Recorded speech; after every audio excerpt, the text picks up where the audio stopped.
Kilometre में जितने लोग रहते हैं, 1 किलोमीटर लंबा 1 किलोमीटर चौड़ा कोई नहीं है। इसको मैंने एक और तरीके से समझने की कोशिश की। हिंदुस्तान के पर स्क्वायर किलोमीटर में जितने लोग रहते हैं, 1 किलोमीटर लंबा 1 किलोमीटर चौड़ा कोई एरिया है, मान लीजिए, वहां पर जितने लोग रहते हैं उससे 17 गुने ज्यादा लोग हॉलैंड में रहते हैं पर स्क्वायर किलोमीटर। हमारे यहां सिंगल स्क्वायर किलोमीटर में जितने लोगों की बस्ती है, हैबिटेट है, जिनके घर हैं, उससे 17 गुना ज्यादा हॉलैंड में है पर स्क्वायर किलोमीटर में। तो लोक संख्या कम करने की चिंता हॉलैंड को होनी चाहिए कि भारत को, उनकी तुलना में। लेकिन हॉलैंड में मैंने देखा है कि वहां की सरकार एक कैंपेन चलाती है, ज्यादा बच्चे पैदा करो। वहां कैंपेन है, नेशनल कैंपेन है बाकायदा। टेलीविजन पर एडवर्टीजमेंट भी आता है, अखबार में भी आता है, और वहां के जो सरकारी कर्मचारी हैं उनको प्रमोशन जल्दी मिलता है अगर बच्चे ज्यादा हों तो। और यही स्थिति डेनमार्क में भी है, नॉर्वे में भी। नॉर्वे में तो बहुत ही भयंकर है। नॉर्वेजियन लोगों को मैंने देखा, वो तो इतने विमिजिकल हैं इस मामले में। वो कहते हैं कि हम तो मर जाएंगे अगर हमने बच्चे पैदा नहीं किए, तो हम तो कम हो जाएंगे पूरी दुनिया में, हम तो खत्म हो जाएंगे, हमको तो ज्यादा ही बच्चे करने का है। तो वहां की गवर्नमेंट ने पॉलिसी वैसी बना रखी है कि आपके 1 बच्चे से 2 हुए तो आपका प्रमोशन, 2 से 3 हुए और बड़ा प्रमोशन, 3 से 4 हुए तो उससे भी आगे प्रमोशन, लेते जाओ प्रमोशन। और यहां क्या है, कानून बनने जा रहा है कि 1 से 2 हुए तो आपको निकाल बाहर करेंगे नौकरी से। कानून बनने जा रहा है इस देश में। तो ये चक्कर क्या है? नॉर्वे को चिंता नहीं, स्वीडन को चिंता नहीं, स्विट्जरलैंड को चिंता नहीं, डेनमार्क को चिंता नहीं, हॉलैंड को चिंता नहीं, जिनके देश में पर स्क्वायर किलोमीटर में भारत से ज्यादा लोग रहते हैं, उनके पास जमीन बहुत कम है, रहने का स्पेस बहुत कम है, खेती करने का स्पेस उससे भी ज्यादा कम है। हमारे पास रहने को इतनी जमीन है, स्पेस हमारे पास है। 1 स्क्वायर सिंगल किलोमीटर में भारत में 350 लोग रहते हैं, हॉलैंड में करीब करीब 2100, 2200, 2300 तक हैं एक एक गांव। ये स्थिति है वहां। और एम्स्टर्डम में तो उससे भी भयंकर, लंदन में तो सबसे भयंकर है। पर स्क्वायर किलोमीटर में दुनिया में सबसे ज्यादा लोग कहीं रहते हैं तो 2 ही शहर हैं, एक तो लंदन, दूसरा टोक्यो। तो मेरे हिसाब से तो टोक्यो और लंदन में पॉपुलेशन कंट्रोल का कैंपेन चलना चाहिए सबसे पहले। लेकिन वो सब यहां आके कैंपेन चलाते हैं। लंदन में नहीं चलता पॉपुलेशन कंट्रोल का कैंपेन, ना टोक्यो में चलता है। तो मेरे समझ में आने लगा कि भाई पॉपुलेशन का अगर चिंता हमको है तो उनको क्यों नहीं है? तो इसलिए नहीं है कि वास्तव में पॉपुलेशन से कहीं कोई प्रॉब्लम होती नहीं है। प्रॉब्लम तब आती है कि जब आप पॉपुलेशन के लिए नेचुरल रिसोर्सेज का बंटवारा नहीं कर पाते न्यायपूर्ण तरीके से, तब प्रॉब्लम खड़ी होती है। प्रॉब्लम पॉपुलेशन में नहीं है, प्रॉब्लम तब आती है कि जब आप अपनी लोक संख्या को न्यायपूर्ण तरीके से संसाधनों का बंटवारा करके नहीं दे पाते, तब प्रॉब्लम खड़ी होती है। हमारे यहां प्रॉब्लम यहां पर है कि एक व्यक्ति जिसका नाम है अजीम प्रेम जी, जिसकी दुनिया में संपत्ति इतनी भयंकर है कि वो 43वें नंबर पर है, और हम देखते हैं कि 45 कोटि लोगों को 2 समय खाने को रोटी नहीं है। तो अजीम प्रेम जी के पास तो इतनी प्रॉपर्टी है और 45 कोटि के पास कुछ भी नहीं। प्रॉब्लम अपने देश में यहां पर है कि हमारे देश में 20 लाख लोग हैं जिनके हाथ में मोबाइल फोन्स हैं, हैंडसेट जिनको आप कहते हैं, और 8 कोटि लोग हैं जिनके हाथ में भीख का कटोरा है। यहां है प्रॉब्लम। संसाधनों के बंटवारे हमारे देश में ठीक नहीं है। पॉपुलेशन इसमें कहीं कोई रास्ते में प्रॉब्लम नहीं है। पॉपुलेशन प्रॉब्लम नहीं है, प्रॉब्लम यहां पर है कि जो पॉपुलेशन के लिए इक्वल डिस्ट्रीब्यूशन होना चाहिए, जो हमारे संविधान में लिखा हुआ है, घटना में लिखा हुआ है, वो नहीं है डिस्ट्रीब्यूशन। जो वहां पर दिखाई देता है, यूरोप में दिखाई देता है, अमेरिका में भी दिखाई देता है। आप सुनेंगे तो हैरान हो जाएंगे, यूरोप के सभी देशों की सरकारें जो वहां चलती हैं वो टैक्स कलेक्शन करती हैं जैसे हमारी सरकार टैक्स कलेक्शन करती है। लेकिन यूरोप और भारत में मुझे जो जमीन आसमान का फर्क दिखाई देता है वो टैक्स कलेक्शन और डिस्ट्रीब्यूशन में ये कि यूरोप में जब टैक्स कलेक्ट किया जाता है तो खर्च जो होता है वो पर कैपिटा कैलकुलेशन से होता है। कलेक्शन पर कैपिटा है तो डिस्ट्रीब्यूशन भी पर कैपिटा है। माने मैं कहना यह चाहता हूं कि यूरोप का एक आदमी अपने देश की सरकार को 1 साल में मान लो $5000 टैक्स देता है। एक आदमी यूरोप में 1 बरस में मान लो $5000 टैक्स देता है, तो वहां की सरकार एक आदमी के ऊपर जो टैक्स का खर्चा करती है एक वर्ष में, वो $5,000 का ही होता है। ये उनके यहां व्यवस्था है।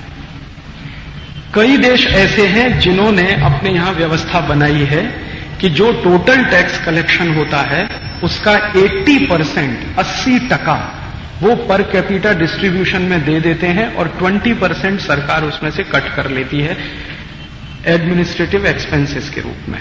कई देशों में ये व्यवस्था है, लेकिन जो डिस्ट्रीब्यूशन है वो पर कैपिटा है। भारत में ऐसा बिल्कुल नहीं है। यहां कलेक्शन पर कैपिटा है, डिस्ट्रीब्यूशन यहां पर कैपिटा है ही नहीं। और अगर डिस्ट्रीब्यूशन पर कैपिटा होता भारत में पिछले 50 वर्षों में, तो छत्तीसगढ़ में, झारखंड में, बिहार में, उड़ीसा में इतने गरीब लोग नहीं होते जिनके पास पहनने को 2 मीटर कापड़ भी नहीं है शरीर पर। ऐसे गरीब लोग वहां रहते है नहीं हमारे यहां डिस्ट्रीब्यूशन। तो अपने यहां जो प्रॉब्लम है वो सिस्टम की है, ना कि पॉपुलेशन की। जो मेरे समझ में आया है वो ये है कि भारत देश में ये जो गरीबी है, भूखमरी है, बेकारी है, मारामारी है, वो गरीबी, भूखमरी, बेकारी, मारामारी इसलिए नहीं है कि लोक संख्या बहुत है। प्रॉब्लम ये इसलिए है कि हमारा सिस्टम ठीक से काम नहीं करता। और हमारा सिस्टम कितना निकम्मा और नकारा है उसका ताजा उदाहरण आपको देता हूं। इस वर्ष भारत देश में 21 कोटि टन अनाज उत्पन्न हुआ है। फूड ग्रेन प्रोडक्शन है हमारा 21 कोटि टन। सरकार के अनुसार हमको सिर्फ एक वर्ष में 15 कोटि टन अनाज की जरूरत होती है। 101 कोटि की लोक संख्या को प्रतिदिन 500 ग्राम के हिसाब से अगर भोजन कराया जाए, जो एक व्यक्ति की नॉर्मल डाइट है, एक व्यक्ति की नॉर्मल डाइट 250-300 ग्राम बैठती है एक दिन की। मैं 500 ग्राम की कैलकुलेशन करके चलता हूं। एक व्यक्ति को दोनों समय के भोजन के हिसाब से 500 ग्राम अगर अनाज दिया जाए, चावल, गेहूं, दाल, चना वगैरह सब मिलाकर, तो हमें एक वर्ष में 15 कोटि टन अनाज की जरूरत है। हमारे पास अनाज 21 कोटि टन है, माने हमारी जरूरत से 6 कोटि टन ज्यादा। अब हमने जब जरूरत से ज्यादा अनाज पैदा किया है अपने देश में, तो उसको रखने की भी जगह नहीं है हमारे पास। तो वो 6 करोड़ टन अनाज हमारा मैदानों में पड़ा सड़ता है। आप जाइए पंजाब में, हरियाणा में, उत्तर प्रदेश में, आपको ढेर के ढेर गेहूं के लगेंगे जिन पर बारिश गिर रही है और वो सड़ रहा है, क्योंकि फूड कॉरपोरेशन ऑफ इंडिया के पास गोडाउन्स की व्यवस्था नहीं है जहां पर वो रख सकें उसको। अभी संसद में 1.5 घंटे बहस हुई एक दिन, संसद सत्र पूरा होने के एक दिवस पहले, और वो बहस यही थी कि सुप्रीम कोर्ट ने एक ऑर्डर दिया है भारत सरकार को कि 6 करोड़ टन अगर अनाज अपने देश में अतिरिक्त है, जरूरत से ज्यादा है, तो भूख से लोग क्यों मर रहे हैं।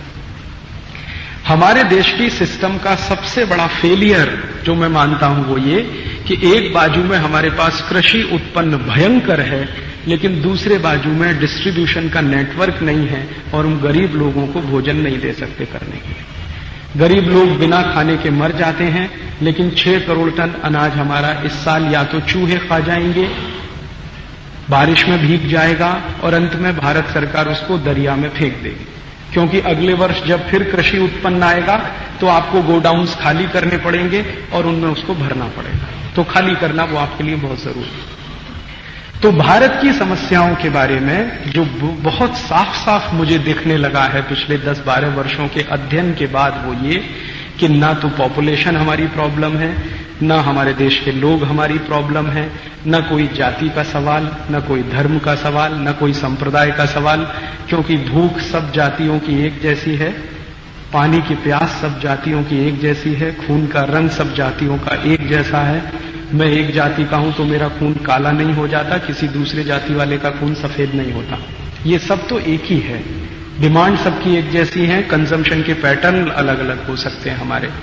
तो प्रॉब्लम जो मुझे दिखाई देती है वो सिस्टम में है, तंत्र हमारा गड़बड़ है, जिसको हम शायद नहीं चला पाते ठीक से, या हम उसको जानते नहीं चलाने। फिर मैंने अप्रोच बदल दिया स्टडी करने का। जब मेरे समझ में ये बात आने लगी कि प्रॉब्लम ना तो पॉपुलेशन में है, ना लोगों के साथ है, प्रॉब्लम हमारे सिस्टम के साथ है। और सिस्टम की प्रॉब्लम का फेलियर एक दूसरा बताता हूं। भारत देश की सरकार हर 5 साल के बाद एक पंचवर्षीय योजना बनाती है, हर 5 साल के बाद। और एक पंचवर्षीय योजना में ऑन एन एवरेज 10 लाख कोटि रुपए खर्च होता है, हर एक पंचवर्षीय योजना।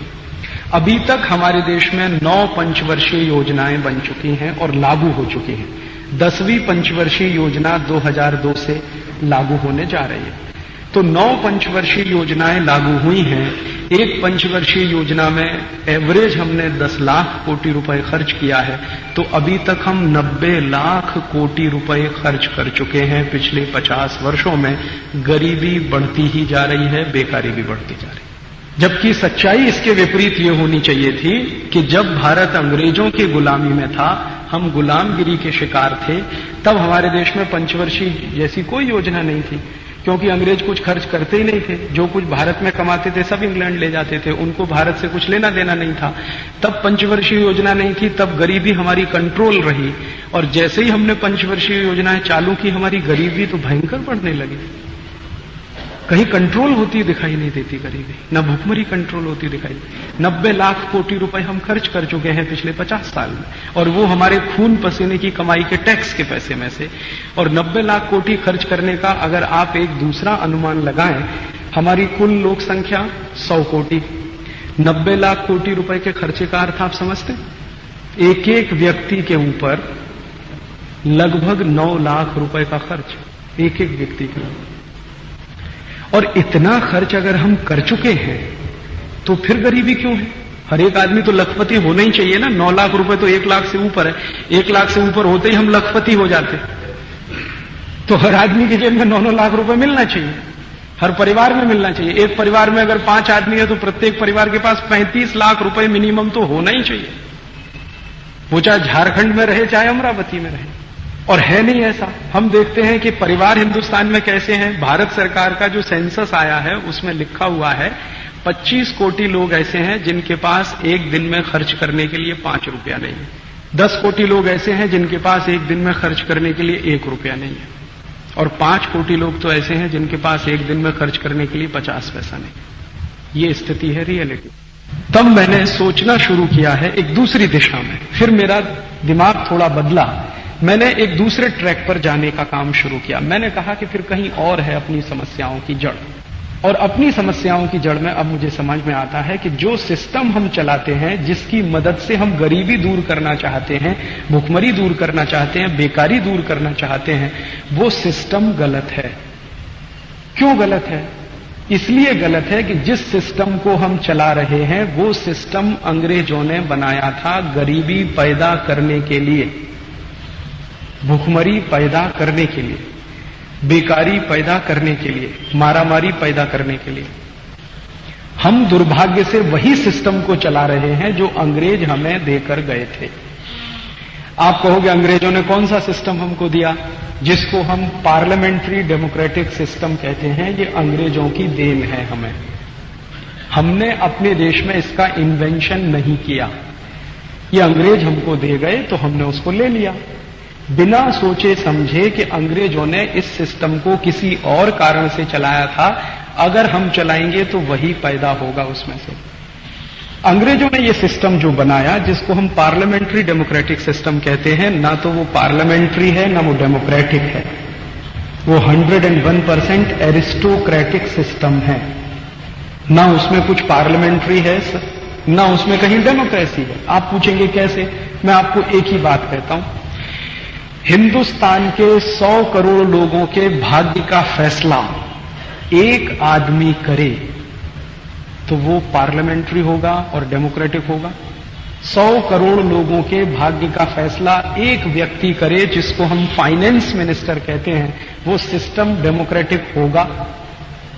और गलती से अगर वो बिका हुआ है, मीर जाफर है, तो वो डेमोक्रेटिक होगा क्या? 100 करोड़ लोगों की जिंदगी का फैसला 100 करोड़ लोग करें तो वो आदर्श है। नहीं कर सकते तो 50 करोड़ करें, वो भी संभव नहीं है तो 25 करोड़ करें, वो भी संभव नहीं है तो 10 करोड़ करें। इतना तो हो कम से कम 1 करोड़ लोग करें, 1% लोग तो करें। यहां तो 1% भी नहीं है, 0.00000 पता नहीं कितने बार जीरो लगा के तब आप निकालोगे तो एक व्यक्ति फैसला करता है। एक व्यक्ति तय करता है हिंदुस्तान में कि कहां टैक्स लगना चाहिए, कहां नहीं लगना चाहिए, और वो पार्लियामेंट में पेश कर देता है। फिर बाकी जो 545 लोग बैठे हैं लोकसभा में, 250 बैठे हैं राज्यसभा में, वो उस पर बहस ये करते हैं कि यहां पर इतना कटौती कर दो, यहां पर इतना बढ़ा दो। ये नहीं कहते कि इसको वापस ले लो पूरा, क्योंकि ये अधिकार उनको नहीं है। तो ये सिस्टम डेमोक्रेटिक है क्या? एक दूसरा उदाहरण देता हूं आपको। आप अमरावती में चुनाव करवाते हैं, किसी को जिताते हैं, किसी को हराते हैं। मान लीजिए अमरावती से 10 कैंडिडेट हैं जिनको चुनाव लड़ना है। XYZ ABC नाम की पार्टियां ले लीजिए, 10 कैंडिडेट खड़े हैं। 10 कैंडिडेट को जब आप वोट डालने जाते हैं तो पहली बात तो ये कि टोटल जो वोट्स हैं उसका 50% ही कास्ट होता है। हमारी सरकार कहती है कि हर एक सीट पर जो वोटिंग होता है वो टोटल वोटिंग का 50% से भी कम होता है, एवरेज 50% के आसपास आता है। माने अगर अमरावती में हम माने कि 5 लाख वोटर मान लें हम, तो मात्र 2.5 लाख लोग वोट डालने जाते हैं, और वो जो 2.5 लाख लोग वोट डालते हैं उनमें से 10 पार्टियां हैं, 3-4 मेजर हैं, बाकी माइनर हैं। तो वो वोट बंटता है, किसी पार्टी को 5% मिला, किसी को 7% मिला, किसी को 10% मिला, किसी को 5.5% मिला, किसी को 11% मिल गया, किसी को 15%। अब इसका अर्थ क्या हुआ? हमारे 5 लाख वोटर्स ने वोट डाला, मात्र 50%, 2.5 लाख लोगों ने वोट डाला, और उस 2.5 लाख में बंटवारा कैसे हुआ? किसी को 75,000 मिला, किसी को 50,000 मिला, किसी को 65,000 मिला, किसी को 30,000 मिला, किसी को कुछ मिला, किसी को कुछ मिला। अब आप जरा कल्पना करिए कि जिन लोगों ने किसी एक व्यक्ति को जिताया, मान लो उसको 75,000 वोट मिले और 5 लाख वोटर्स हैं, तो 75,000 5 लाख वोटर्स के कितने परसेंट हुए? 20% से तो कम हुए ही। मान लें हम 15% हुए, तो 15% वोट पर हमने किसी कैंडिडेट को जिताकर संसद में भेज दिया, जहां पर 51% के आधार पर मेजोरिटी तय होती है। आप समझ रहे हैं मेरी बात? हमने 15% वोट देकर एक ऐसे कैंडिडेट को दिल्ली भेजा जहां दिल्ली की संसद में मेजोरिटी तय होती है 51% के आधार पर। इसका माने इल्लीगल इलेक्शन हुआ पूरा। संसद में आप मेजोरिटी तय कर रहे हैं 51% पे, और अमरावती में तय कर रहे हैं 15% पे। और इसका अगर उलट साइड हम देखने की कोशिश करें तो वो इससे भी ज्यादा विद्रूप है। वो ये कि 5 लाख लोगों ने अगर वोट देना था, उसमें से सिर्फ 75,000 ने किसी को वोट दिया। इसका माने 4,25,000 लोगों ने उस आदमी को रिजेक्ट किया। तो जिस आदमी को 85% लोगों ने रिजेक्ट किया, उसको आप अपना प्रतिनिधि कहते हैं, और उसके हाथ में पूरा बजट दे दिया आपने कि 100 करोड़ लोगों का भाग्य तय कर दो तुम। है कहां डेमोक्रेसी? ये तो डेमोक्रेसी के नाम पे बहुत बड़ा फ्रॉड है जो चलता है इस देश में।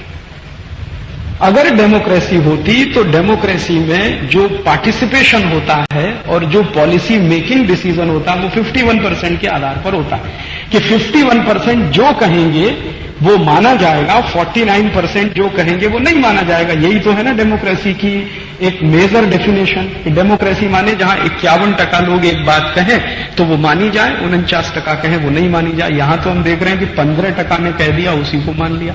फिर कई बार मैंने संसद में देखा है कि कोई विधेयक पारित होने के लिए लाया गया, कोरम पूरा नहीं है। कोरम माने क्या? कि जितने सांसद हैं, खासदार हैं, उसका 10% सदन में रहना ही चाहिए कम से कम। माने 545 हैं तो 54 माने एमपीज रहने चाहिए वहां पर। कई बार होता है 10 बैठे हैं, 15 बैठे हैं, 20 बैठे हैं, है ही नहीं, पूरा सदन खाली पड़ा। और बेचारा वो स्पीकर घंटी टन टन टन टन टन टन करता रहता, आ जाओ आ जाओ आ जाओ। तो वो बैठे मटर गश्ती करते रहते हैं वहां एनेक्सी में। मैं पार्लियामेंट बहुत बार गया हूं। खासदार सदन में नहीं बैठते, एनेक्सी में बैठे रहते, गप्पे मारते रहते, अखबार पढ़ते रहते हैं, मैगजीन पढ़ते रहते हैं। अभी हमारे स्पीकर महोदय ने एक खासदार को भयंकर डांटा था। एनेक्सी में एक कुर्सी पर पैर रख के दूसरे कुर्सी पे बैठकर वो कुछ अखबार पढ़ता था, और उसने कहा कि भाई साहब ये आपका घर नहीं है, ये पार्लियामेंट है। उसको बताना पड़ा कि ये आपका घर नहीं है, ये पार्लियामेंट है, यहां इस तरह से बैठना परमिसिबल नहीं है। तो ऐसे ही बैठे रहते हैं सब खासदार वहां पे। सदन में नहीं बैठते। अब सदन में नहीं बैठते और नियम बन जाता है, कानून भी बन जाता है। तो सदन क्या करता है फिर? वो कहते हैं एक इमरजेंसी रूल है पार्लियामेंट में, वो ये कि अगर सदन में कोरम पूरा नहीं है तो भी जो मेजॉरिटी वोटिंग होगा वही कानून बन जाएगा। तो इसका अर्थ यह हुआ कि अगर 20 सांसद बैठे हैं, उनमें से 11 ने एक बाजू में वोट कर दिया तो देश को बेचने का समझौता भी हो जाएगा। आप इसी को डेमोक्रेसी कहते हैं। उन्होंने इमरजेंसी रूल बना रखा है। वैसे तो वो कहते हैं कि कोरम पूरा होना चाहिए, तो मैं मानता हूं चलो कोरम भी पूरा कर लें। 54 एमपीज हैं, तो इसका अर्थ क्या हुआ?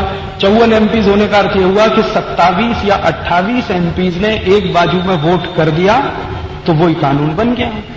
तो पूरे देश की 100 कोटि लोगों के भाग्य का फैसला 26-27 लोग मिलकर करें, इसी को डेमोक्रेसी कहते हैं क्या? इससे अच्छी तो एरिस्टोक्रेसी। तो हमारे देश में जो हम डेमोक्रेटिक सिस्टम मानते हैं या चलाते हैं, वो कहीं से भी डेमोक्रेटिक है ही नहीं। और डेमोक्रेटिक कैसे नहीं है उसका दूसरा उदाहरण देता हूं, तात्कालिक उदाहरण। हिंदुस्तान में राजनीतिक पार्टियों की मान्यता संविधान में है। तो राजनीतिक पार्टियां अपना मैनिफेस्टो बनाती, मैनिफेस्टो लेकर वो आपके पास आती हैं।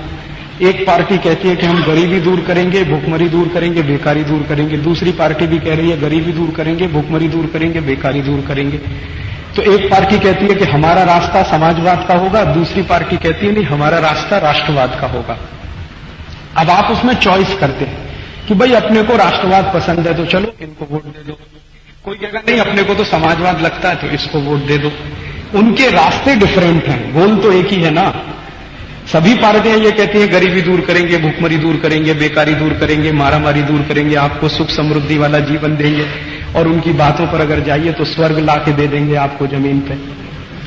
ये चुनाव से पहले की बात कर रहा हूं। चुनाव के बाद तो फिर वो गधे को भी देखना बंद कर देते हैं, लेकिन चुनाव से पहले तो वो ये भी कह देंगे कि आपको स्वर्ग उतार कर दे देंगे जमीन पर। आप कहोगे तो हथेली पे जान निकाल के दे देंगे आपके लिए। आप बोलो तो सही, आपको क्या चाहिए? आप दूध मांगोगे, हम आपको बासुंदी देंगे। बासुंदी मांगोगे, हम आपको पेड़ा खिलाएंगे। तो सभी पार्टियां ये वायदा करती हैं और आप उसके हिसाब से सिलेक्शन करते हो कि हमें इस पार्टी को देना है, उस पार्टी को देना। ठीक है भाई, आपने तय कर लिया। इसमें आपके अधिकार को मैं नहीं कहता हूं कि आपको समाजवाद का रास्ता अच्छा है, आप समाजवादियों को दे दीजिए, राष्ट्रवादियों को लगता है राष्ट्रवादियों को। लेकिन फिर क्या हुआ कि आपने जिनको एक प्रोसेस से गरीबी, भुखमरी, बेकारी दूर करने के लिए वोट दिया, कल को उन्होंने संसद में जाकर उसके ठीक विपरीत प्रोसेस वालों के साथ गठजोड़ कर लिया और सरकार बना ली, तो इसी को डेमोक्रेसी कहते हैं क्या? अभी जो सरकार चलती है जिसको हम एनडीए कहते हैं, इस सरकार में धुर विरोधी, एक राष्ट्रवाद वाले, दूसरे साम्यवाद वाले, ऐसे 21-22 पार्टियां हैं। धुर एक दूसरे के विरोधी, एक दूसरे को गाली देने वाले, एक दूसरे का चेहरा नहीं देख सकते, एक मिनट उनको देखना पसंद नहीं है। उन्होंने आपसे अपने अपने एजेंडे पे वोट मांगा। जब आपने वोट दे दिया उसके बाद वो आपको भूल गए, सदन में जाकर आपके विपरीत विचारों वालों से गठजोड़ करके सरकार बना के बैठ गए। अब आप कहते हैं यही डेमोक्रेसी। ये तो मजाक है हमारे देश में, और ये मजाक दिल्ली से नहीं, नीचे से लेकर ऊपर तक चल रहा है।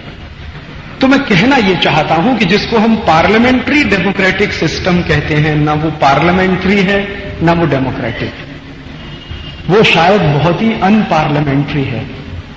अनपार्लियामेंट्री ऐसे कहता हूं, हमारे यहां एक मुहावरा बन गया कि भाई पार्लियामेंट्री लैंग्वेज यूज करो, माने गाली वाली मत दो किसी को। सबसे ज्यादा गालियां तो पार्लियामेंट में। अब देखो, सबसे ज्यादा गालियां हिंदुस्तान में अगर आप सुनना चाहते हैं तो एक दिन पार्लियामेंट में जाके बैठ जाइए आप, और दूसरे दिन आप जाना पसंद नहीं करेंगे। हम कहते हैं पार्लियामेंट्री बनो, माने अशिष्टता की बात मत करो। जितनी अशिष्टता इस समय पार्लियामेंट में है, कहीं आपको दिखती है? कोई किसी का माइक से सिर तोड़ रहा है, कोई किसी की धोती खोल रहा है, कोई किसी की पैंट खींच रहा है, यही सब तो है ना असेंबली में भी और पार्लियामेंट। मैं उत्तर प्रदेश का रहने वाला हूं, मैं देख चुका हूं ये दृश्य मेरी आंखों से। उत्तर प्रदेश असेंबली में ऐसा 2 बार हो चुका है। एक दूसरे आमदार ने एक दूसरे का सिर तोड़ा था माइक का डंडा निकाल के, तो फिर किसी तीसरे को लगा तो चप्पल उठा के फेंकी, चौथे को लगा तो उसने मेज उठा के फेंक दी किसी के खोपड़े, फिर एक ने तो किसी बहन की साड़ी पकड़ के खींची। यही पार्लियामेंट है, इसी को हम पार्लियामेंट्री सिस्टम कहते हैं। कहीं है नहीं, ना तो पार्लियामेंट्री है ना डेमोक्रेटिक है। तो फिर ये है क्या? ये सिस्टम हमारे देश में वास्तव में एरिस्टोक्रेटिक है, जिसमें कुछ 2, 4, 5 लोगों को सब कुछ फैसला करने का अधिकार है, बाकी को सिर्फ उसको फॉलो करने का अधिकार है। आप उसे क्वेश्चन भी नहीं कर सकते। प्रधानमंत्री ने फैसला ले लिया तो पूरे कैबिनेट को मानना ही पड़ेगा, चाहे वो कितना ही गलत हो, क्योंकि सिस्टम में लिखा हुआ है कि प्राइम मिनिस्टर कभी गलत नहीं होता।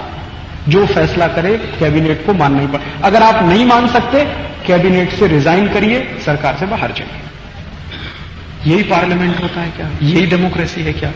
डेमोक्रेसी तो वो होती है, हम हमारे परिवार में देखते हैं कि कहीं कोई गलती अगर हो गई तो आपको तो गलती सुधारने के लिए रास्ते बने हुए हैं। डेमोक्रेसी तो वहां है, सोसाइटी में डेमोक्रेसी है। हमारे समाज में पार्लियामेंट से ज्यादा डेमोक्रेसी है। गांव में अगर कोई गलत फैसला हो गया और कई लोगों ने ऑब्जेक्शन कर दिया तो उसको सुधारने के लिए कोशिश की जाती है फिर कि गलत हो गया, ठीक कर लो उसको। वहां तो एक गलत फैसला हुआ तो करना ही है उसको, तो आप वापस नहीं ले सकते उसको। तो ना तो ये सिस्टम पार्लियामेंट्री है, ना ये डेमोक्रेटिक है, ये वास्तव में एरिस्टोक्रेटिक सिस्टम है। और ये हमने क्यों लिया है? ये हमारी मूर्खता है कि अंग्रेज जब हिंदुस्तान छोड़कर जा रहे थे तो हमें ये बहस करनी चाहिए थी कि तुम्हारा दिया हुआ सिस्टम हम चलाएंगे या हम हमारे लिए अपना नया सिस्टम बनाएंगे। वो बहस अपने देश में नहीं हो पाई। वही देश का सबसे बड़ा दुर्भाग्य है। 1947 में 15 अगस्त को जब अंग्रेज छोड़कर गए हिंदुस्तान को, तो जो बहस होनी चाहिए थी वो ये कि आप जो सिस्टम चलाते थे हम वही चलाएंगे या उसके अलग कोई सिस्टम चलाएंगे। मैं आपको एक छोटी सी बात दूसरे तरीके से समझाता हूं। मान लो कभी गलती से आप घर में किसी किराएदार को बुला लें। आप मान लीजिए इनमेट हैं, हाउस होल्ड रख, माने आपका कोई घर है, मकान है, आप उसके मालिक हैं। आपने किसी किराएदार को बुलाया, हमारे घर में रहने के लिए आओ। किराएदार आ गया, जाने अनजाने उस किराएदार ने आपको गुलाम बना लिया और घर का मालिक बन के बैठ गया।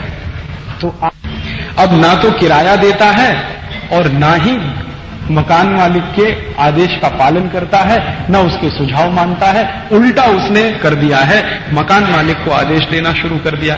तो अब किसी तरह से आपने संघर्ष शुरू किया, 1 साल, 2 साल, 3 साल, 10 साल, 20 साल, 50 साल, और मान लीजिए एक दिन आप उसमें सफल हुए और आपने उस किराएदार को निकाल बाहर किया। तो अब आप क्या करेंगे अपने घर में?